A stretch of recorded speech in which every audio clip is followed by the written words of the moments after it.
So we were at the end of the third chapter, where we'll just talk a little bit about that and then take a synoptic view of the third chapter, and we'll throw it open for discussion. So if you have questions, comments, you can keep writing it in the chat or raise your hands. We'll have time for discussion today.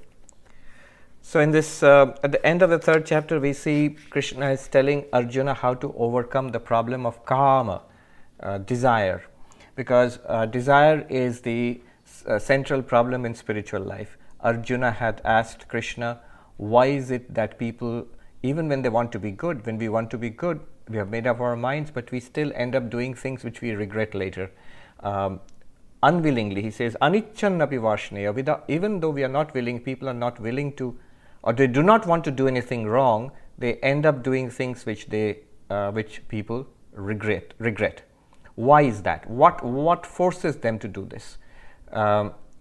So he answers that kāma esha krodha esha. It is desire and anger. Kāma, krodha, desire and anger, which is manifested as raga dvesha. Raga means attraction or wanting this, grasping at something. I want this, I want. That's raga. And dvesha means repulsion. I don't like this, I want to avoid this, I detest this in my life. One might ask, what's wrong with that? Nothing specifically wrong, but we think by pursuing that we will attain fulfillment. We will not. We have not been able to attain fulfillment in that way by pursuing our desires. So Krishna says this is the problem in life, and especially in spiritual life, whether we want to meditate and our minds are disturbed. Why? Because they are polluted by kāma and krodha, desire and anger. In the mild forms also.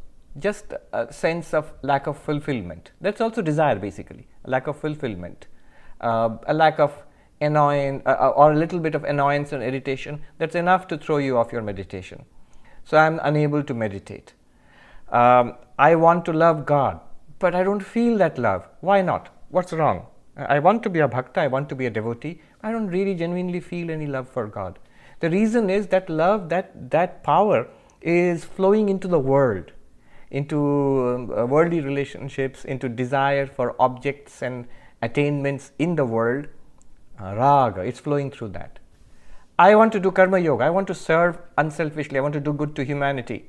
That would be great, but selfishness creeps into everything that we think and do. Why? Because of the same problem, kāma and krodha, desire and anger. So we see, or in the path of knowledge, I am convinced that I am not the body and mind, and I am the witness consciousness, I am the ātmanā.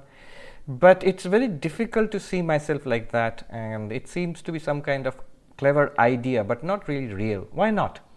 It's because we are tied to this body and the desires associated with this particular body-mind, kāma and krodha. So you see, whether it is karma yoga, raja yoga, bhakti yoga or jnana yoga, in each case, it is this desire, kāma, and associated krodha, which is the obstacle. So, and Krishna, as you saw, he goes on to tell Arjuna how to deal with kāma. Krodha, he does not deal with directly, because we all saw that krodha, anger, is an evolute of kāma. It's when desire is frustrated, it gets transmuted into anger or irritation. So if you take care of desire, if you solve that problem, the problem of anger is also solved.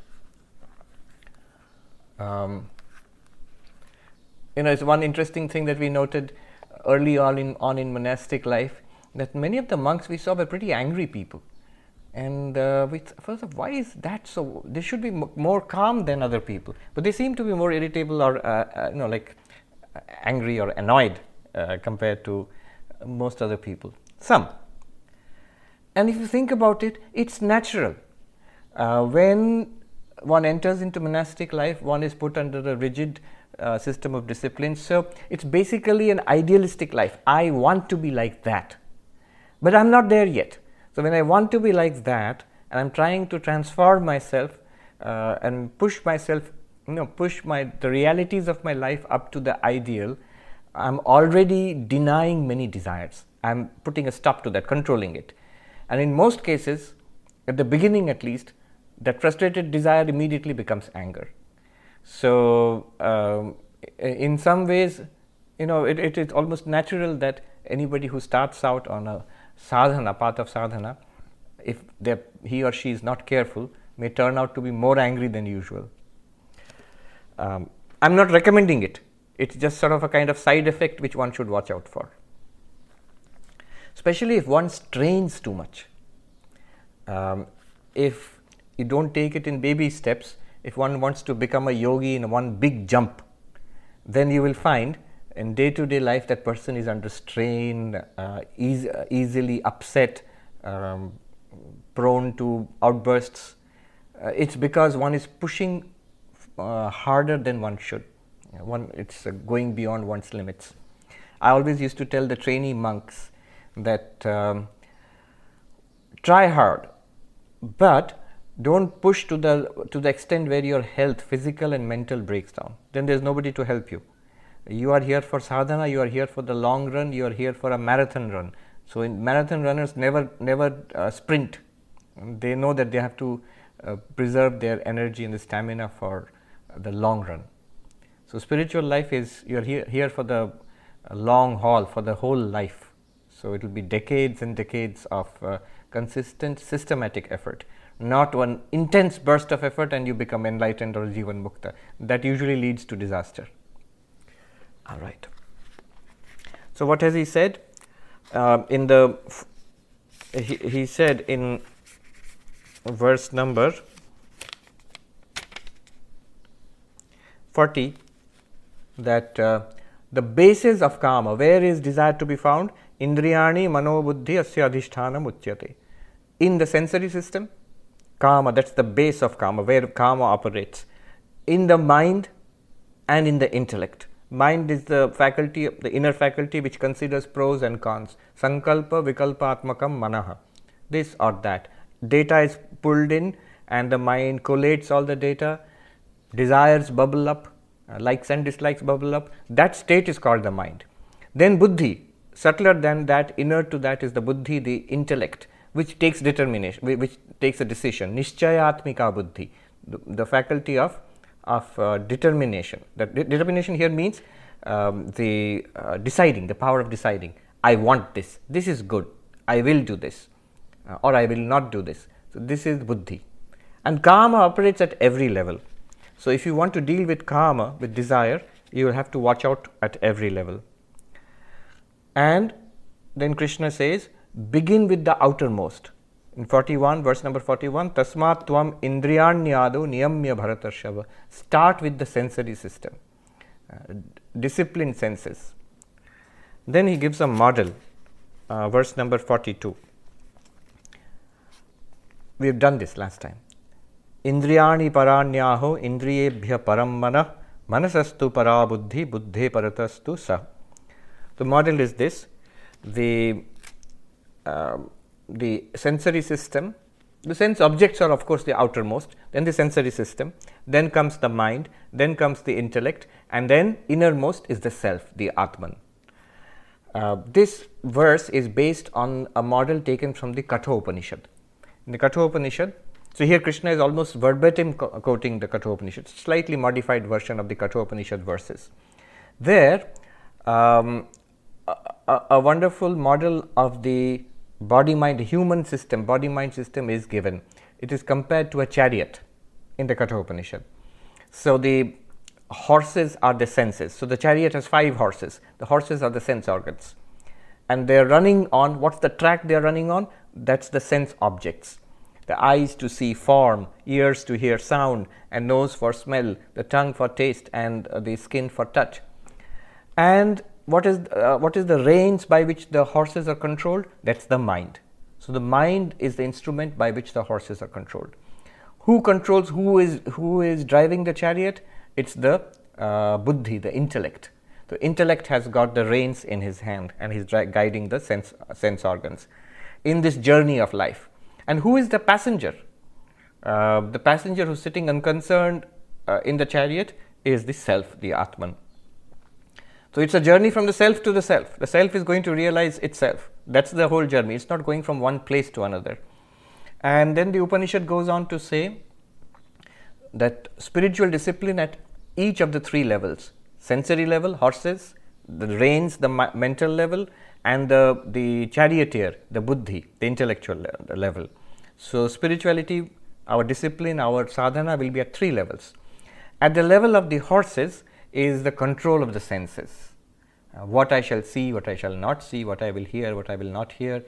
Also the karma indriya, the organs of action. What should I say? What should I not say? What control of speech? So all of the sense organs, 5 sense organs, the 5 organs of action, they have to be controlled. That is the discipline Sri Krishna mentions. Indriyani adau. In his commentary, Madhusudan Saraswati says he is just taking the indriya, sensory system, as a marker to indicate not only the sensory system but also the mind and the intellect. So all 3 levels are meant here. So first the senses have to be brought under control. Then you go to the inner instrument, the mind. So what is the spiritual discipline for the mind? The Upanishad. So these details are available in the Katha Upanishad.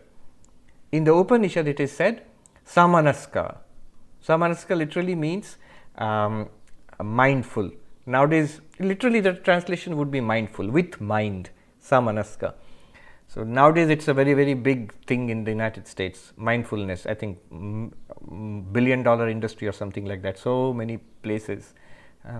So mindfulness, from schools to hospitals, from the police and the prisoners and the corporate executives, everywhere, in the military, everywhere mindfulness is being taught. So samanaska, mindfulness, concentration, focus, that's at the level of the mind. And then third is the level of the intellect. At the level of the intellect, Vedanta, Shravana, Manana, Nididhyasana, to immerse the faculty of understanding in this quest of who am I, what am I really, to learn the truth, to think about it carefully and get clarity about it, and then stay with that clarity. To learn it, Shravana, to think about it and understand and get clarity, Mananam, and then to stay with it, Nididhyasanam, assimilate the truth. So at the 3 levels, the spiritual practices, discipline of the senses, so discipline and control of the senses, attentiveness, focus at the level of the mind, and the Vedantic, the clarity about who am I, the intellect should stay there. With this, the idea is to realize who am I. And in the verse number 43, the last verse, he says, evaṁ buddhe paraṁ buddhvā sanstabhyātmānam ātmanā jahi śhatruṁ mahā-bāho kāma-rūpaṁ durāsadam. The 43rd verse. Thus, knowing that which is beyond the intellect. What is beyond the intellect?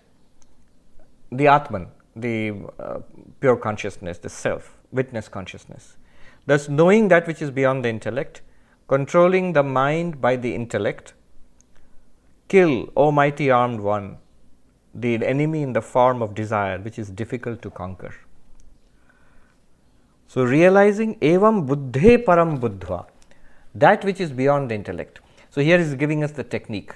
What is the technique? This is the Vedantic technique of realizing who am I.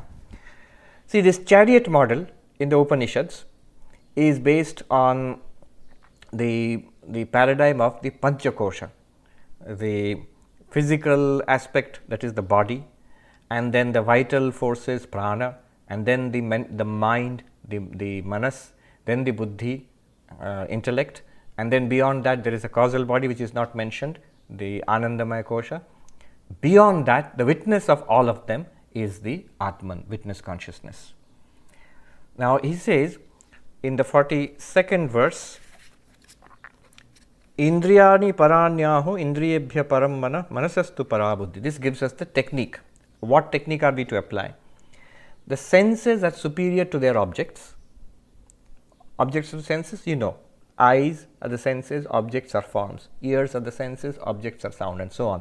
The sensory system is superior to its objects. Superior to the sensory system is the mind. Superior to the mind is the intellect.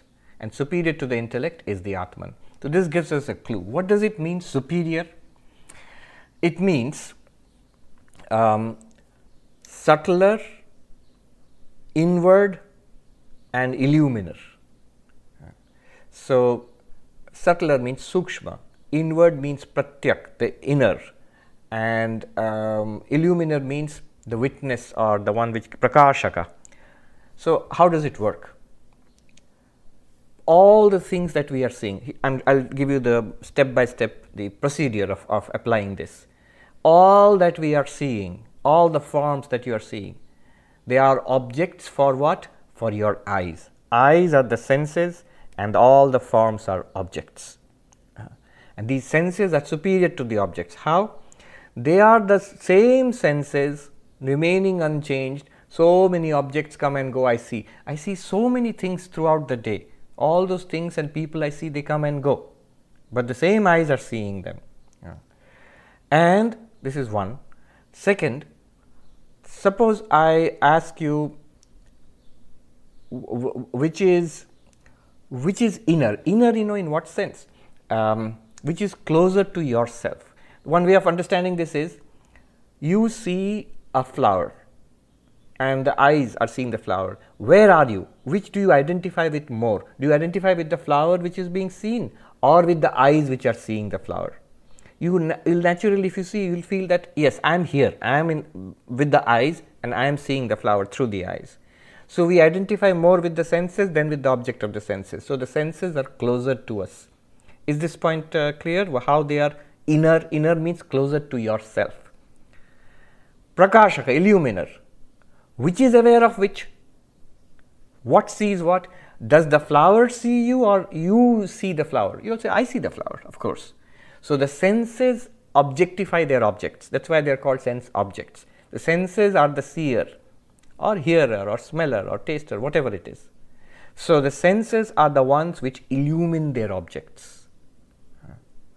So sensory system is superior to the objects, means it is inner, subtler than the objects. It is closer to yourself. That's what it means.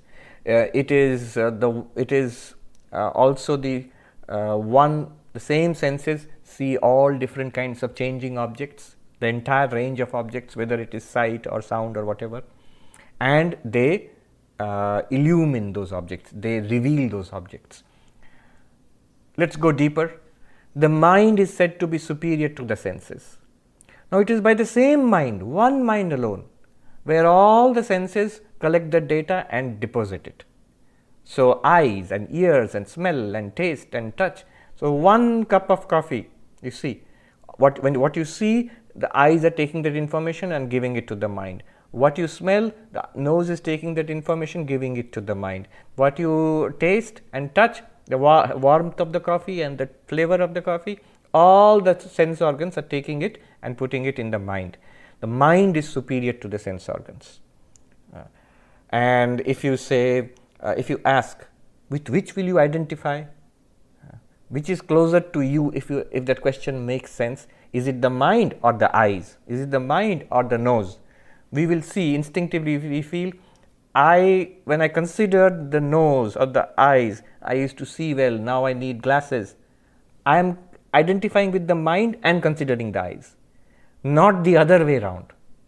None of the sense objects, none of the sense organs can ever objectify the mind, but the mind objectifies the sense organs. Does this make sense? All the time, very clearly. No sense organ is aware of the mind, but the mind is aware of all sense organs. So the mind is the illuminer of the sense organs. Sakshi. The way they teach it in the Himalayas, the sadhus, they will say, जब दिखता था तब भी साक्षी, अंधा हो गया तब भी साक्षी, सुनाई पड़ता था उसका भी साक्षी, बहरा हो गया उसका भी साक्षी. साक्षी ऐसा है, the witness, when you can see, I am the witness of the eyes which see well. And now one day I cannot see anymore, maybe blind or something has happened, and I'm still the witness. Witness is there. Eyes have stopped. I'm the witness of that. So, in the same way, now here the mind is the witness of the sense organs, but the mind itself, buddhi is superior to the mind, intellect is superior to the mind. How? All the information that the mind has collected, it is considered and a decision is taken by the buddhi, by the intellect. I like this, I want that, and so on. And the buddhi is inner, the decision making capacity based on the options presented by the mind, the data presented by the mind, the desires and memories dug up by the mind. The whole panorama is presented before the deciding factor, the buddhi, the intellect. And the intellect decides. Intellect is superior to the mind. Intellect considers the options presented by the mind. So, intellect superior to the mind, intellect is inner to the mind. This is a very fine distinction we are making. Right now, if you think, right now, we are trying to understand, I am trying to understand what the Swami is saying.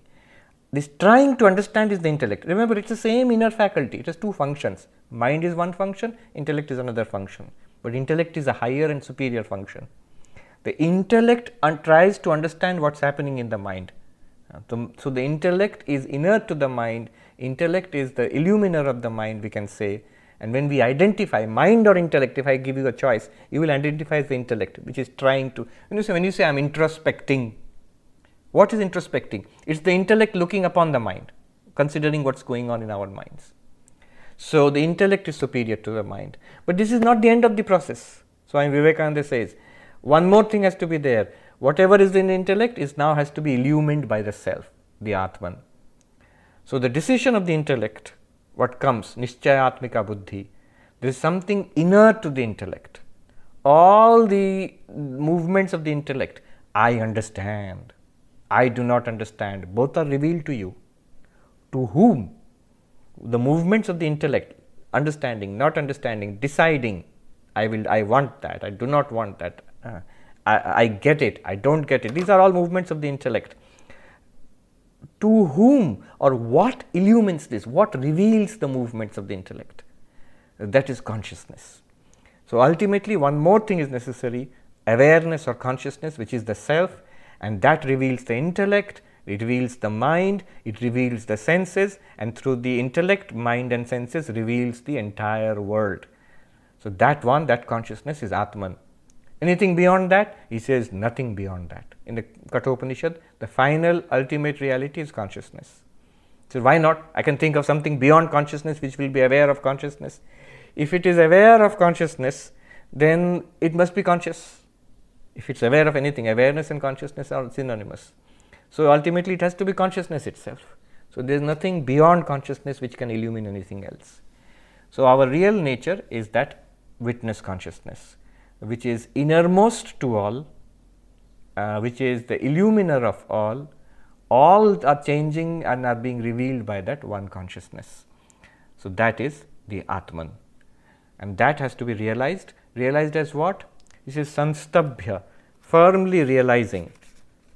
ātmanā ātmanam, by the intellect, establish the mind in your mind, by the intellect, establish in your mind this the clarity. What clarity?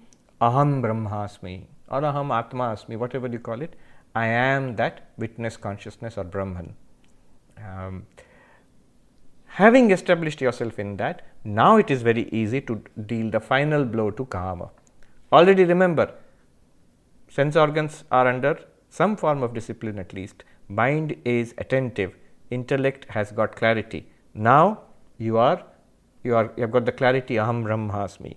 Jahi śhatruṁ mahā-bāho. O great warrior, defeat this enemy. This is the greatest enemy, kāma. Kāma-rūpaṁ durāsadam. This is most difficult to comprehend, the ways of desire. You have to defeat this enemy called desire.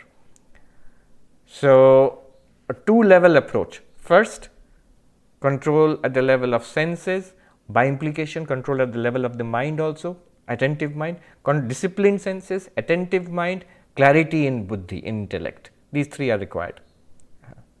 And so, in the language of the Upanishad, ashwa, the horses have to be disciplined. Sadashwa, these are the good, well-trained ashwa, the horses, means the senses are disciplined. Samanaska, the mind is mindful, that means concentrated or focused, not flickering. And he says the buddhi has got prajna, has got wisdom, Vedantic wisdom. So this is the preliminary work that we have to do. And then with this self-enquiry suggested by Sri Krishna, we realize aham brahmasmi. From this perspective, it is much easier to get rid of desire, win over desire, finally overcome desire. From the perspective of the Atman, what desire do we have? I am this infinite, immortal being. There is no death for me. There is no limit to my existence. What can I want? What raga for what? Dvesha, what will I despise?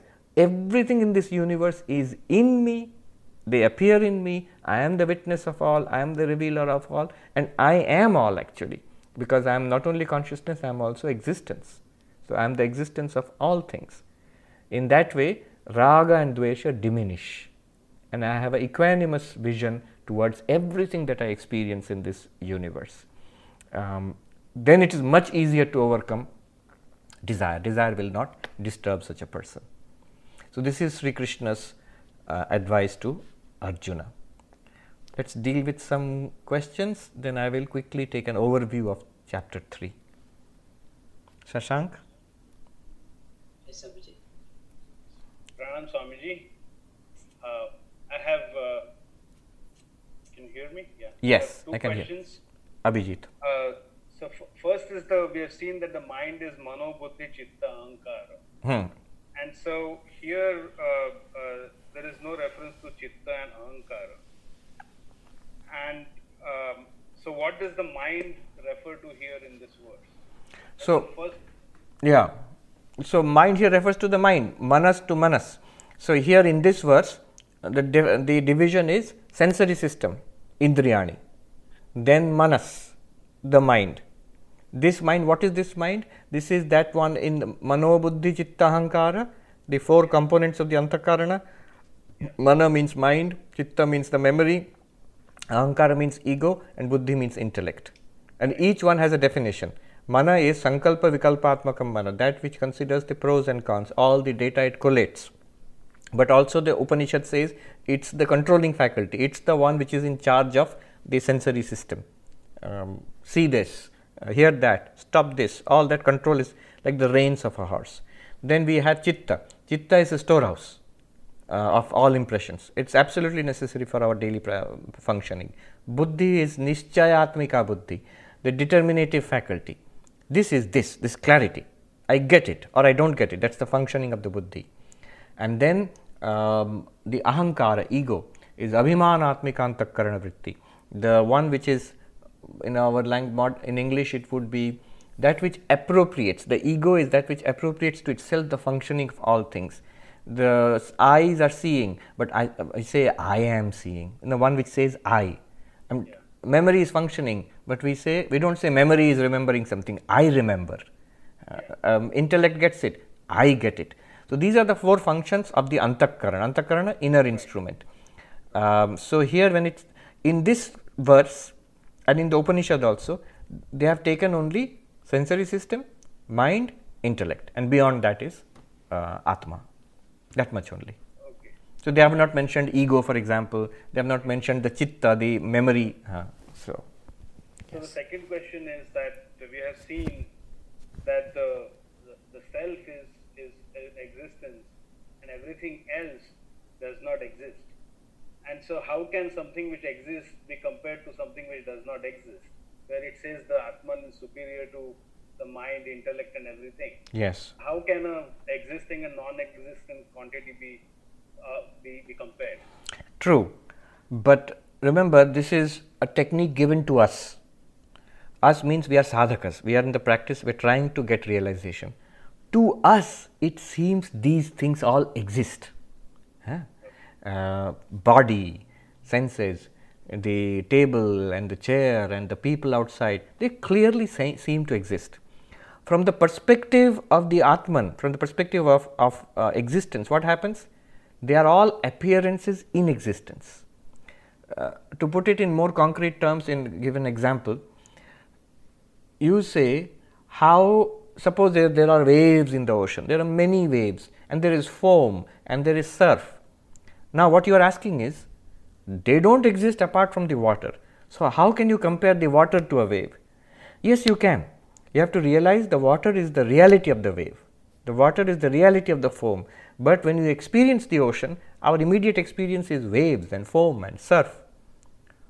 Right? Right. So water is the inner reality of the ocean, the actual reality. Inner reality is a way of saying it. Actually, what you are seeing is water. Once you understand what water is, you immediately see what you are seeing is water, what you touch is water, what makes you wet is not a wave or a surf, it is water alone. But it appears in all those names and forms. So the Atman is existence itself, it appears in all these names and forms.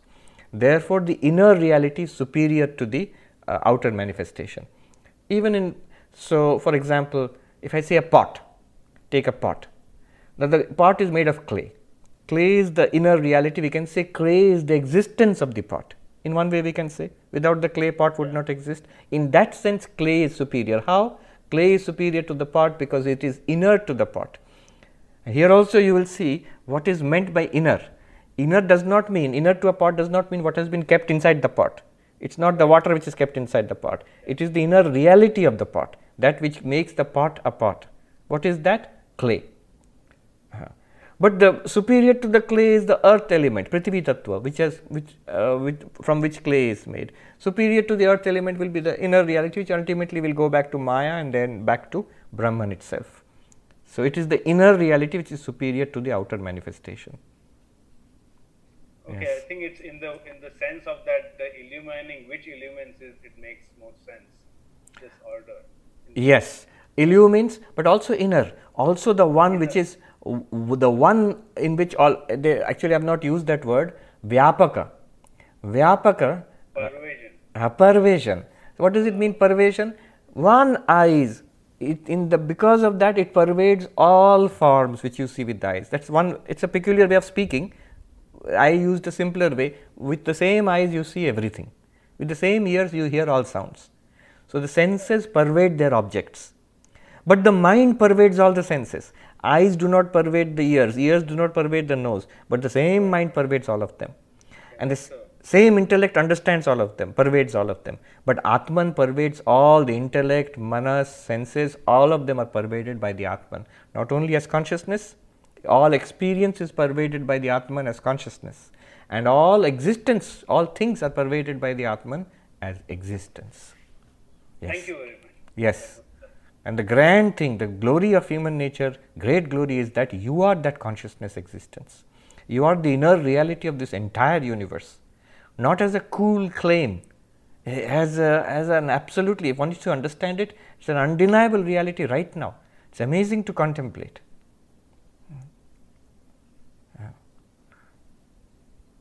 Punamji? Yes. Yeah, Swamiji, I also have two questions. In second chapter, Bhagavan says, Prajahati yada kaman sarvan parthamanogatan atmaneva atmanatushta sthit pragyata duchyate. Correct. But we have not reached that state. We have not identified the oneness with everybody. Yes. And we are just sadhak. And giving up desires and total detachment at now might lead to indifference also. And like apathy. Yeah. So one question is, will it lead to indifference and apathy at this point? No, it will not. See, all desires are now focused or channeled towards God. So if you forcefully try to stop those desires, then this may happen.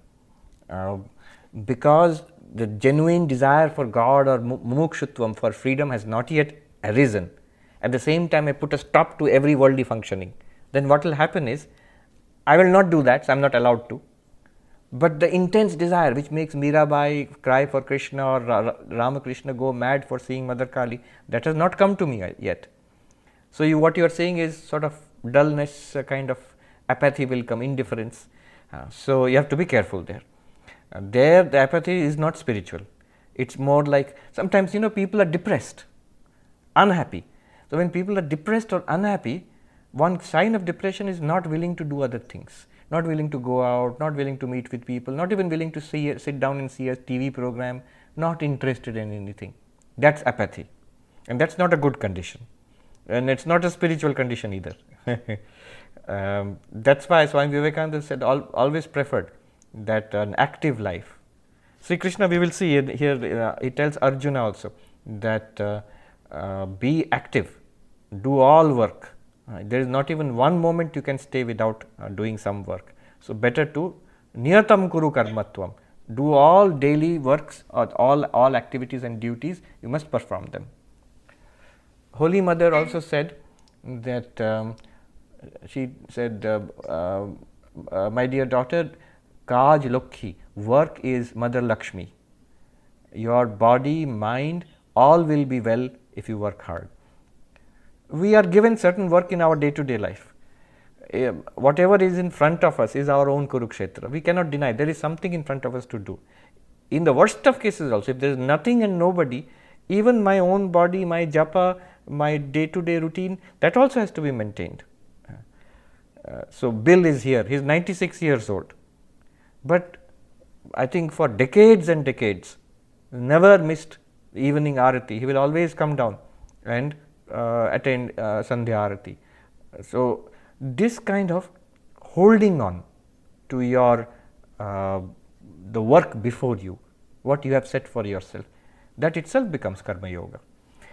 Two things you brought up, the sakshi, and you say sakshi in everybody. One feels that when we go through this process, the sense organs, the mind, the intellect, and I am the witness of all of them, then we look around, oh, all those people are there in Zoom, I am seeing so many people, so many bodies, so many sense organs, so many minds, so many intellects, and so many sakshis also. No. Are there thousands of sakshis? I can see 58 participants here. So 58 participants are sakshi. So we are all sakshi. You are watching me, I am watching you. So isn't it we are different sakshis? No. According to Vedanta, there is only one sakshi in all bodies and minds. In all bodies and minds, one sakshi. 13th chapter, Sri Krishna says, Kshetragyam chapi mam vidhi sarva kshetreshu bharata. In all body-mind complexes, O Arjuna, know me alone to be the one witness. The difference seems to be because of body and mind. One light appearing through many holes in a big pot seems to be many rays of light coming out. But it's actually, when you go inside, you see there's only one light. Shankaracharya gives this example. So there's one light, consciousness, which shines through many body-mind complexes. Gita also, Krishna says, avibhaktam cha bhuteshu vibhaktam iva cha sthitam.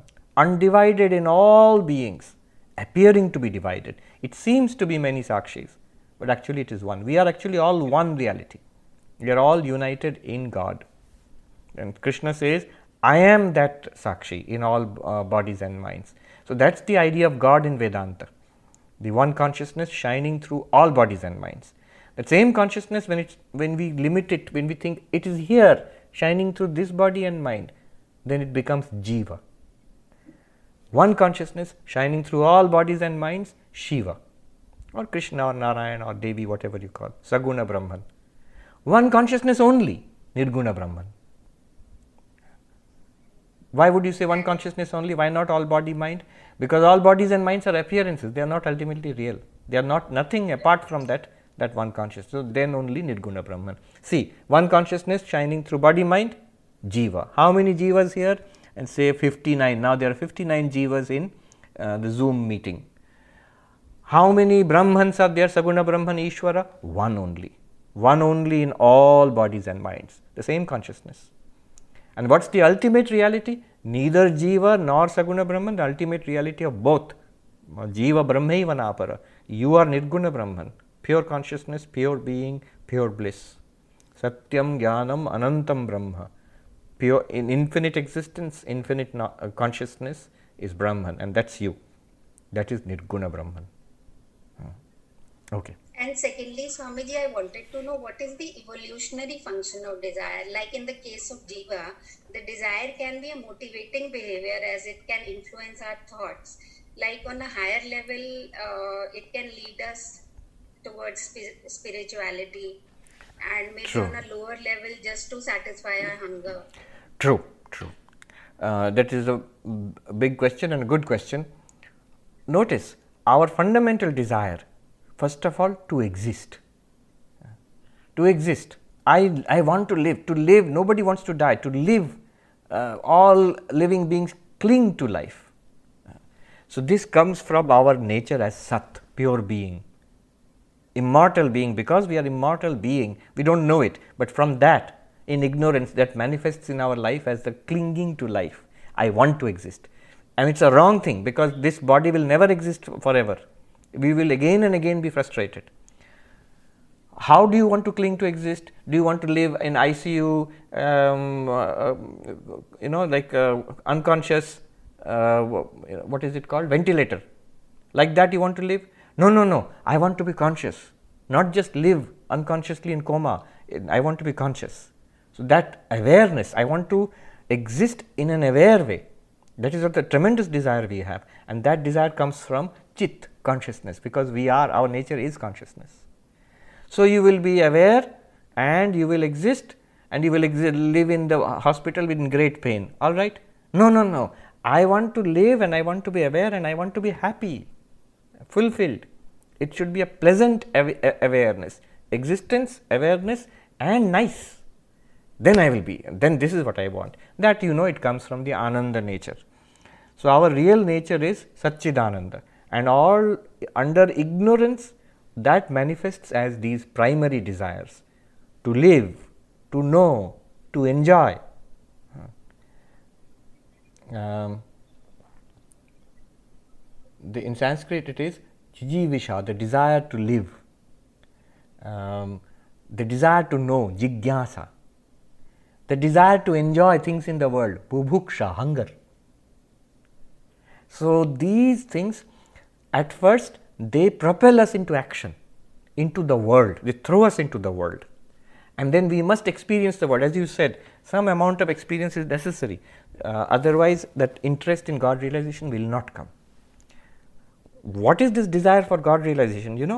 When all these desires, which come from our basic desire to live, to know, to enjoy, and in 1,000-fold ways, if you look around, you look around and now it's all closed in Broadway. What is there? Restaurants. Now they're all sitting on the streets outside because you're not allowed to go inside the restaurant. So nicely you will see on the streets in New York, there are tables and chairs and people sitting in suits with forks and and napkins and dining out in style, but all on the streets outside now. What is that? I want to eat, I want to enjoy. Look at the shops, desire, clothes, fancy clothes, the Broadway theaters, entertainment, existence, knowing, and the big libraries, knowledge, museums, knowledge, and enjoyment. All of this is manifested in our civilization. And it has given rise to this civilization. As you said, desire is given by God so that we progress. But is this the end? But we notice, after doing all of it to the hilt, as much as you want, there is no happiness. There is no fulfillment. Then we go to the next level. We are seeking fulfillment. The same thing we are seeking. I want to live, I want to know, and I want to enjoy. Then comes spirituality. Vedanta comes and says, yes, it is possible. You have tried it in the world outside and it's a failure. Failure in the sense of your own fulfillment. It has given rise to our civilization and all that is going on now, good and bad. It's all prompted by desire. There, Vedanta and Freud are the same. They say that the root of all of this is desire. Karma is there at the root of all of this. So even a biologist will take you. If you take a look at your lawn outside, all the flowers and the glory of nature, good part of it is due to the reproductive desire in plants and animals, you see. All the beauty of nature. It's basically nature propagating itself. But it will not lead to fulfillment. If you flow along the lines of Prakriti will go on with its own work, nature will go on with its own work, but it will not lead to your fulfillment because it cannot. The only thing that can lead to fulfillment is infinite existence, infinite knowledge, and infinite infinite joy. Where is it to be found? Only in your own real nature. You cannot achieve it, it's already there, only it has to be uncovered. So that's where Vedanta comes in. Now, so the sadhus put it so beautifully. So 3 problems. Desire is hunger for living, jijivisha. Hunger for knowledge, particular knowledge in the world, jigyasa. Hunger for enjoyment, bubuksha. These 3 hungers propel us into the world. To reverse this and go Godward towards enlightenment, a new term is introduced, mumuksha. The desire for freedom. Or in devotional language, the desire for God, bhakti, the love of God. This will cancel and overcome these 3, the first 3. The desire to live in this body in the worldly sense, the desire to know things in the world only, the desire to enjoy worldly things. These are all overcome, and that desire is turned towards God, mumuksha. And that takes you towards God. When you realize God, that I am Satchidananda, then that mumuksha also goes away. At that time you can say like Shankaracharya, na dharmo na artho na kamo na moksha chidananda rupaha shivoham shivoham. Dharma, artha, kama, these are worldly, which will give you joy in this world and the next world. And moksha is enlightenment, freedom. And once you attain that, you say, I don't want any of them, because I am Chidananda Rupa Shivoham. So, from desire to spiritual quest to freedom from desire.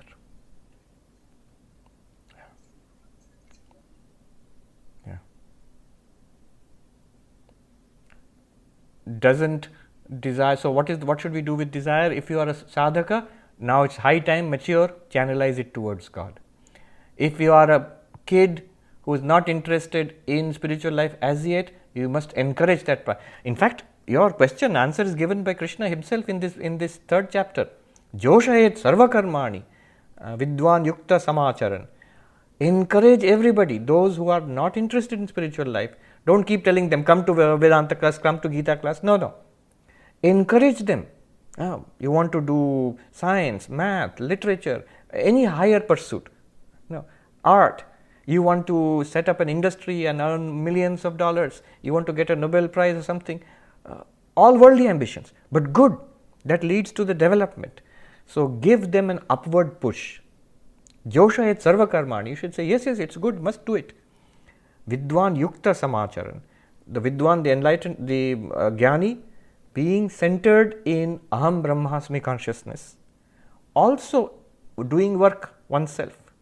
So this I will talk about it later. Krishna says, even if you are a Jnani, you still must work. Others are working out of desire, you are working as an example to them to help them. It is if I did not work, Krishna says, then others would imitate me, and then they would come to disaster, because they would not attain spiritual realization. They are not yet fit for that, and in the world they would sink lower. From rajas to they'll become tamasic. So good. Who else has raised a question? Anybody else is there? Shashank? Namaste Swamiji. I have a question. Yes. 2-part question. Is there such thing as moderation when it comes to worldly desires? And is there such thing as moderation with respect to your sadhana? And if so, what is moderation in today's day and age? Yes, moderation is always good, but one must be careful. We are sadhakas. You are a sadhaka or sadhika, and that means that's your goal in life, and the rest have to be brought in line with this goal in life. So my food, my relaxation, my entertainment, my daily activities, they are all which must be anukula, which must be supportive of my sadhana, not pratikula, not against it. So to that extent, Krishna is very compassionate. Later in the Gita, he says, Yukta ahara viharascha. To be a yogi, you must have proper nutrition, you must have proper rest, you must have proper recreation. Yukta ahara viharascha. Yukta avabodha, swapna avabodha. You must have proper rest, sleep, and waking. Not too much waking, not too much sleep also. So, this balanced life is very good for yoga, he says. Yoga bhavati dukkhaha. Overdoing sadhana, there are those who are like that. We used to see in among the monks, when we were in training, there would be people So you are supposed to get up at 3:40 in the morning, which is really early for most of us. But there would be people, some of our brothers, the other brahmacharis, a few, would get up at 2:30 in the morning. So like more than 1 hour before all of us. And by the time we are ready and going to the temple at 4 a.m., they have almost finished their meditation. So that sometimes was difficult. It had an effect on their health, both physical and mental. Sometimes one has to be careful. Bhagavan Buddha's famous middle path: too much austerity and too much relaxation. This is in between the middle path that is good for the bhikkhu. That is, he is talking about the monk. Of course, Bhagavan Buddha's middle path, if you look at the rules for Buddhist monks, that's a pretty austere path.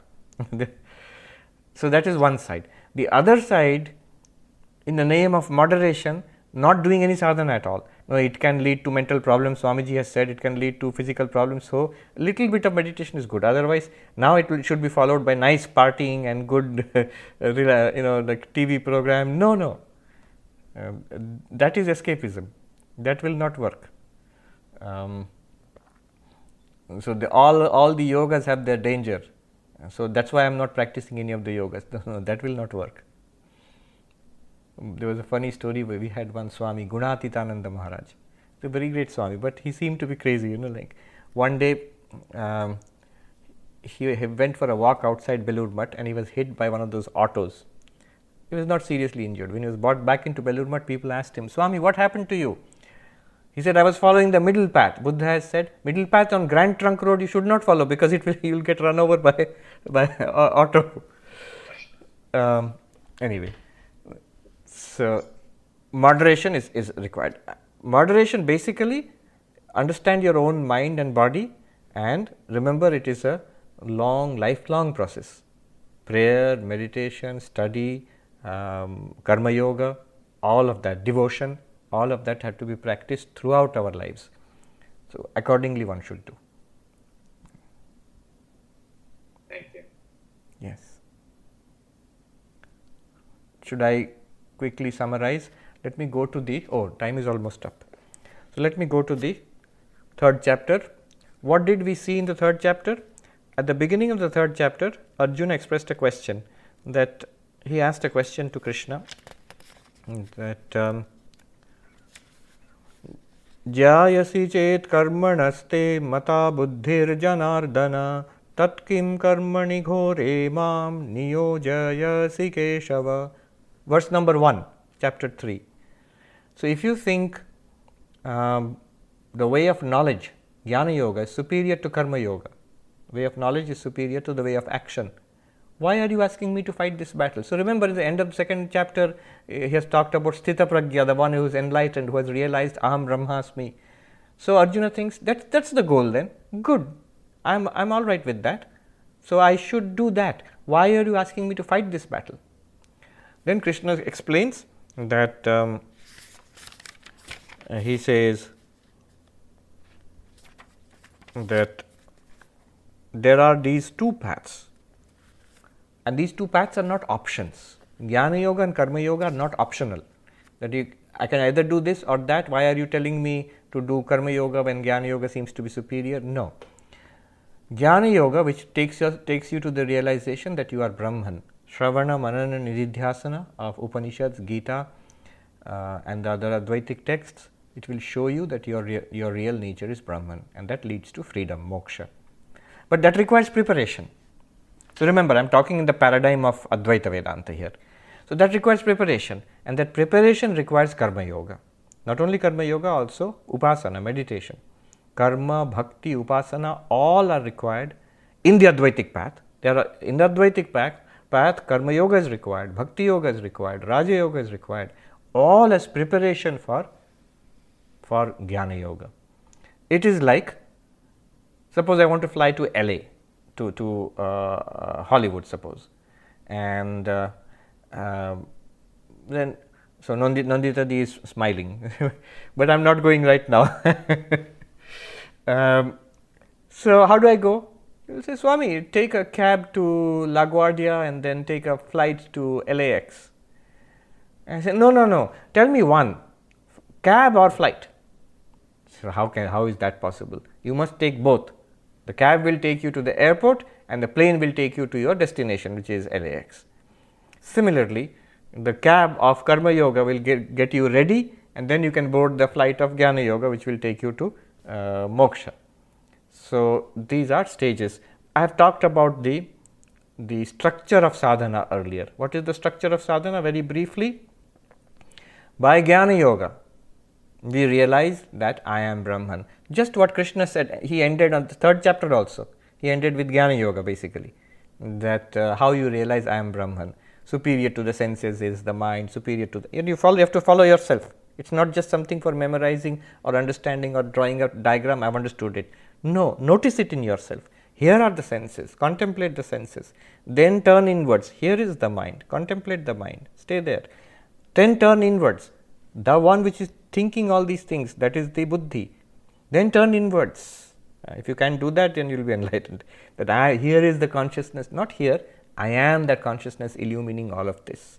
Stay there. That is nididhyasana. Yes, Swami, you are saying all this, I have heard many, many times. So, years and years I am hearing this. I have got so many notebooks and recordings, and all of this is there, but still I have not realized anything. What is the problem? The mind is unable to grasp. The mind is unable to absorb. All the information and teachings are there, mind is unable to absorb. So the mind has to be concentrated. Ekagrata, focus of the mind. You see how it's connected to the reins of the being held by the charioteer. So ekagrata, focus of the mind. Focus of the mind is achieved by Raja Yoga, concentration, or in Vedic terms, upasana, worship, focus. And we try to do that. I have taken mantra diksha, I am repeating the mantra, falling asleep. Our mind is getting scattered here and there. Focus is not there on the mantra. Why? Because there is impurity in the mind. Again, back to what Krishna said, kama, desire, raga, dvesha, impurities, conditionings are in the mind. Why? Krishna says, prakriti. From ancient times, from life after lifetime, we have conditioned the mind, thrown so much garbage in the mind, that prakriti is there, the nature, prachina karma samskara, the samskaras, the conditionings from ancient karma. Ancient karma means multiple lifetimes. That is what is generating this powerful raga dvesha, likes and dislikes, and then leading to kama, desire, and that is frustrated, leading to anger, kama, krodha.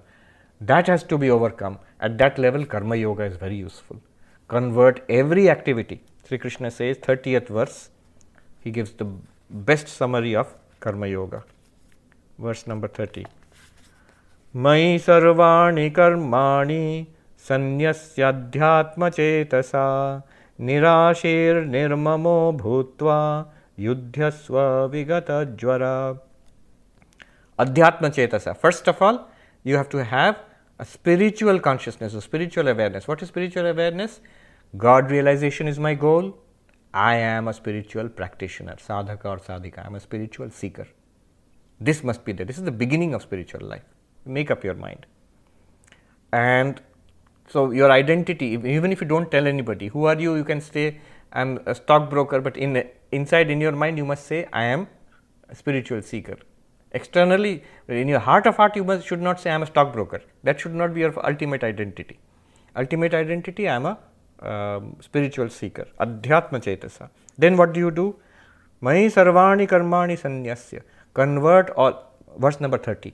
Convert all your activities into worship of me. Surrender all your activities to me. Offer all your activities as worship to me.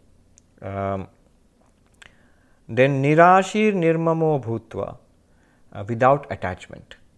Without attachment, without grasping that by these activities I will achieve worldly goals. That part of your life is over. Worldly goals will be achieved, no doubt. Whatever activity, Arjuna will fight the war, he will win the war. He will get the kingdom. That's all there. Karma Yogi has it nice both ways. All the activities you will continue to do, and your salary and your awards and your promotion all will keep coming, but that's not your goal anymore. Nirmamo, no more grasping. I have done this, this is mine. No, it is all the Lord's. The secret, I have said very beautifully, it has been taught, secret of karma yoga, we all understand puja and we understand prasad. So, convert all your activities into puja, and the result of those activities you take it as prasad. Let me repeat that. Our activity is all activity, worldly activity, now is converted into puja. Puja means worship of God. Just as we do puja in the temple or in your worship room. Now, after doing the puja, the food is offered. Then the food has to be taken as prasad. When the food comes as prasad, the sacred offered food, there you don't have the worldly judgment that I like mango, so only mango I will take. I don't like the pear, so I will not.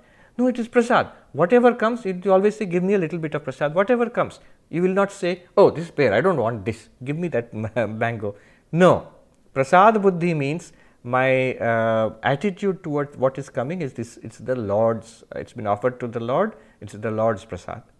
So I take it in that sense. Similarly, as I act in the world as puja, karma yoga, the results will keep coming. You do any action, result will come. But now instead of using my raga dvesha, I wanted these things, I did not want those things, this raga dvesha. Instead of that, all of what is coming is prasada. The Lord has given this to me, I accept it. Good things happen, very good, it's because of the Lord, I have nothing to do with it. Bad things happen, my old karma is coming in this form, I have to bear with it, fine, that's no problem at all. It is given by the Lord, I am happy with it. This sets you free. Then the mind is purified. With that mind, when you do upasana, mind will be concentrated, and with that concentrated and purified mind, when you come to jnana yoga, it flashes, aham brahmasmi. This is the structure of sadhana. This is what Sri Krishna has said. And he also says that before this,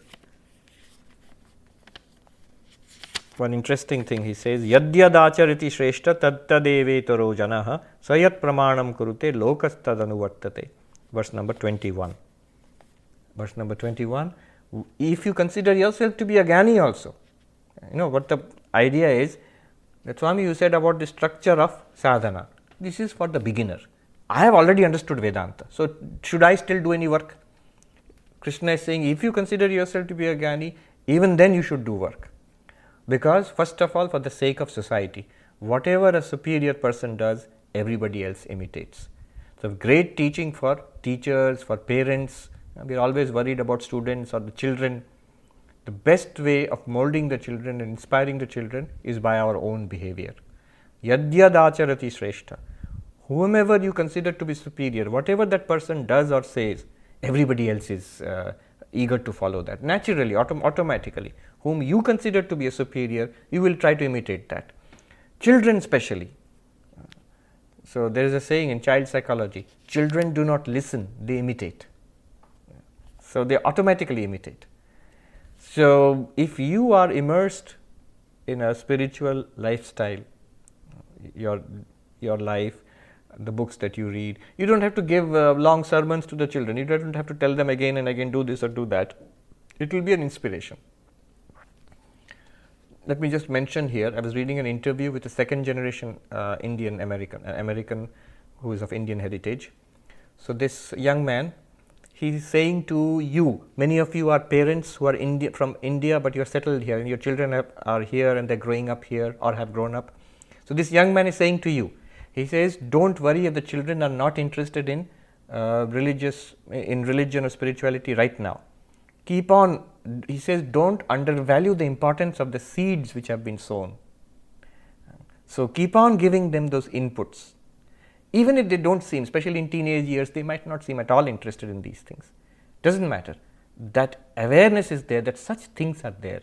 There is a thing called meditation, that God exists, that spiritual realization is possible, that it's possible to convert my daily activities into worship of God, into spirituality. These things which they see in you, and the books are lying around in the house, so those are the seeds. Yadyadacharati shreshta. Whatever the superior ones in society do, others also follow that. So you have to be careful, even if you think you are a jnani and you don't need karma yoga, bhakti yoga, raja yoga, only Vedanta class. No, all those other things also you must do. I think we have covered the basic outline of the chapter. These are the main things which have been talked about in the chapter. That karma yoga is necessary as a foundation for spiritual progress. Jnana yoga gives enlightenment. The jnani should also perform karma yoga. Why should also perform as an example to others? Loka sangraha, he says, that is the reason. And the important section where Arjuna asks, why is it that we fail in spiritual life? What is the great obstacle? And he says, kāma, desire. And then he says, how to overcome kāma, the disciplines. And he has borrowed from Kathopanishad there. And finally, that path of inquiry, self-inquiry, which leads you to the realization of the ātmanā. Yeah. Let me see the chat. Most of the chat is happy birthday. Oh, Girish has a question.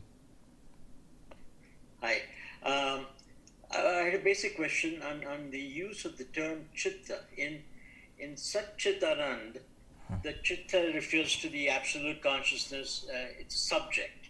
Yes. But in the yoga, in chitta vritti nirodha, for example, chitta refers to mind stuff, and which is an object in this case.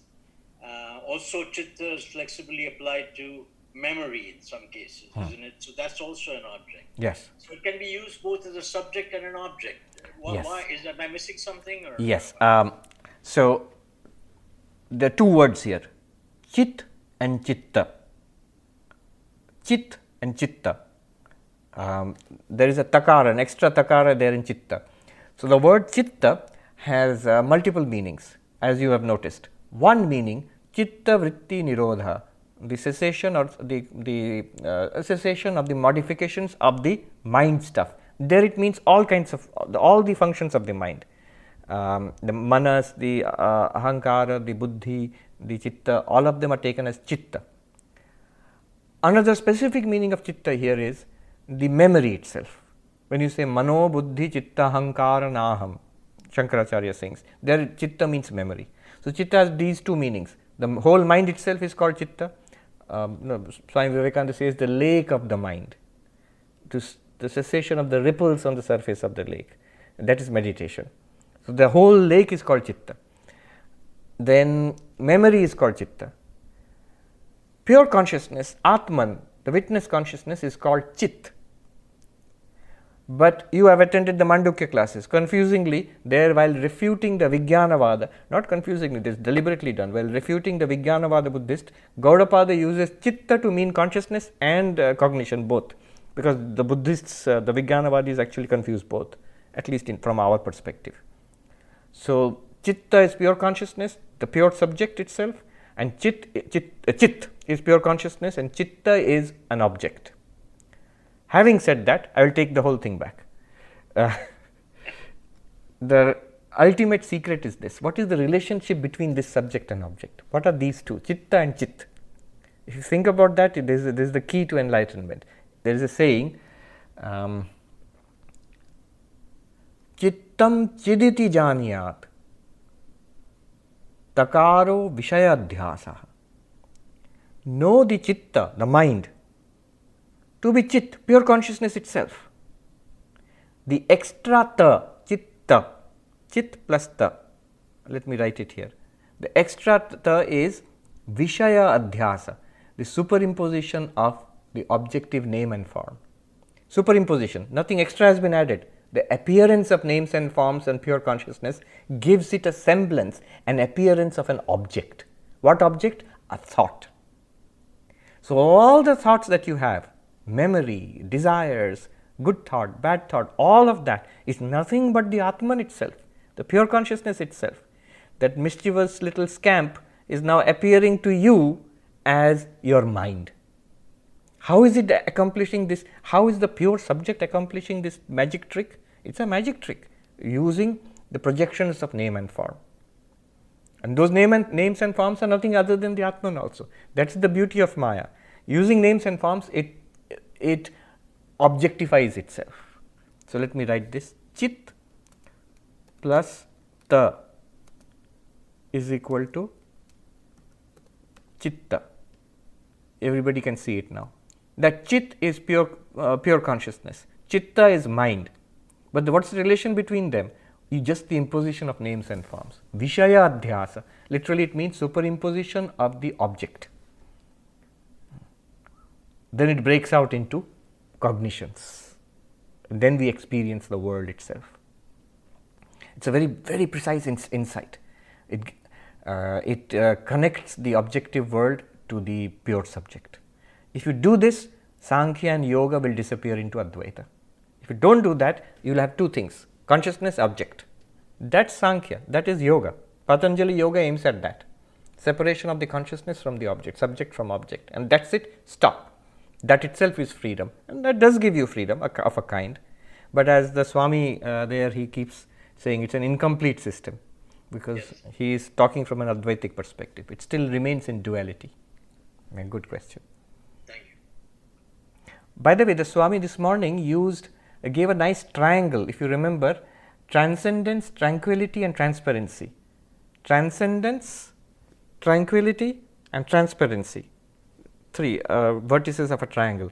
I was thinking this is the whole of the sadhana. Transcendence, beyond body and mind, I am the pure subject, witness consciousness. That is jnana, knowledge. Jnana yoga. Tranquility, peaceful, serene, calm mind. That's the object of Raja Yoga. Upasana, the second stage of sadhana. And transparency, here it means simplicity and, Sri Ramakrishna says this, that it's a sign of a pure mind, simplicity, childlike nature. That complete transparency. It's the complexity is a sign of impurity actually. So one thing I've seen in all sadhus is this transparent nature. Inside, outside, same thing. There's nothing to hide at all. That transparency is due to purity of mind. Karma yoga gives this. Tranquility is due to Raja yoga, concentration of mind. And transcendence is due to Jnana Yoga. It gives you this ability to transcend the objective nature. So I thought about that. It's a very beautiful triangle. All that we are talking about here is in that triangle. Yeah, thank you. Good. I should bring the class to an end.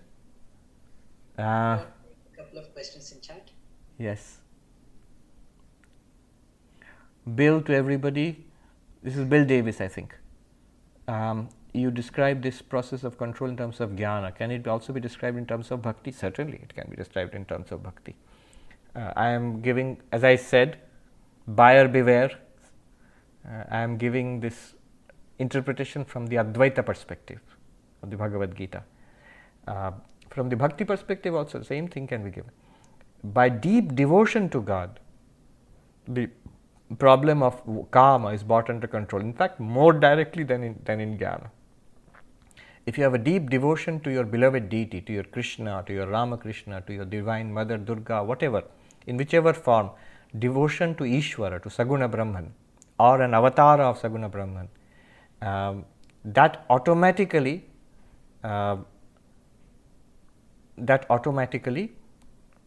helps you to overcome kāma.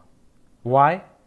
Because bhakti is the same kāma, that which is scattered thousandfold in the world. It is channelized and focused on God. Yes, so by devotion one can. Then questions. What text is a good question? Has these definitions of manas, buddhi and ego, sankalpa, etc.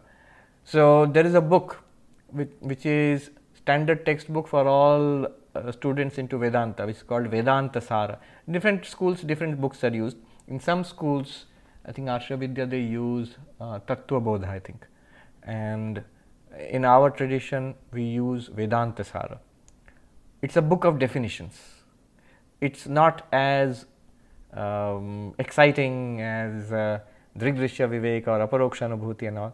Vedanta Sara is a book of definitions. I taught that a number of times. I used to teach it to monastic novices in our main monastery in Belur Mutt.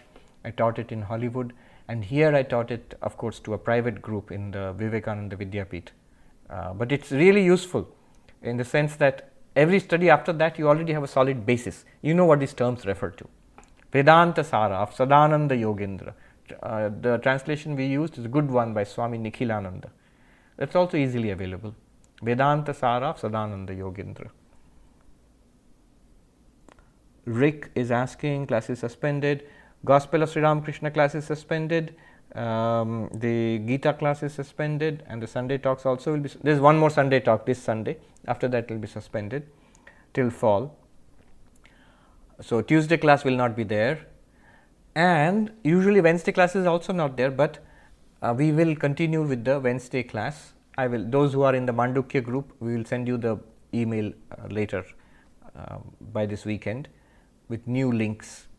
So we will have intensive Mandukya, like a Mandukya summer camp, Wednesdays, Thursdays, Fridays. I know it might be too intense for many people. You have jobs and other responsibilities, but everything is recorded and put online. So if you cannot attend, that's also no problem. We'll have 3 days a week until we finish it. It may take 2 or 3 weeks. Wednesdays, Thursdays and Fridays. About the 4th of July, we are planning something, a short program. We will send you an email about it. On Zoom, of course. We can't go to Ridgely Manor this time. So just a little program of sometime on the 4th of July. We will send you the details. Yeah. Prabir Babu, you have a question. We'll end with Prabir Babu's question. Thank you, Prabhupada. Maharaj, this question has been bugging me since I've listened to your talk on freedom. So, experience has consciousness and object. Where does this object come from? Now, I argue that it comes from my desire. But then some objects do appear to me that I have not desired. For example, I'm looking out the window and a car passes by. Now, where does these objects come from? Yeah. Yes. Just now I gave you that equation. Chit plus ta is equal to chitta. Chit is pure consciousness. You are the chit. Now you are asking, where does the ta come from? It's a adhyasa, superimposition. The answer is, it's an appearance. It does not really come. It's like asking waves and foam and surf, where do they come from? There is only water. The answer is, even when there are waves and foam and surf, there is only water. Water is only there. So the desires, so the objects are the same pure consciousness. Through the lens of Maya, they are appearing as objects. But then you bring in one more factor. Why those particular objects are coming to me?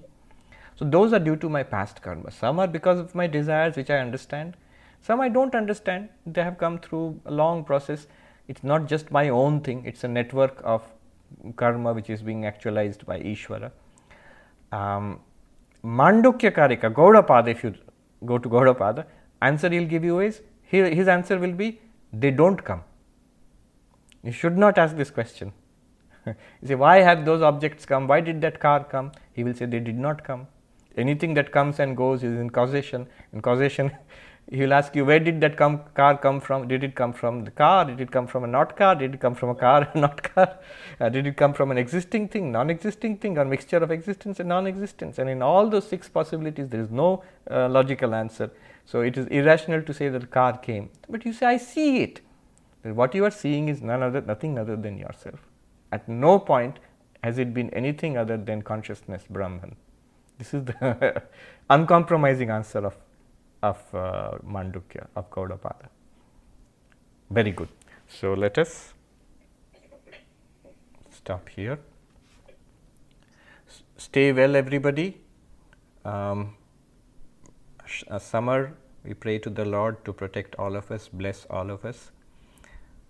It's a strange time, but it's also a good time to practice Vedanta, to hold on to Jnana and Bhakti and our mantra, and to wish everybody well. Om Shanti Shanti Shanti Harihi Om Tat Sat Shri Ramakrishna Arpanamastu.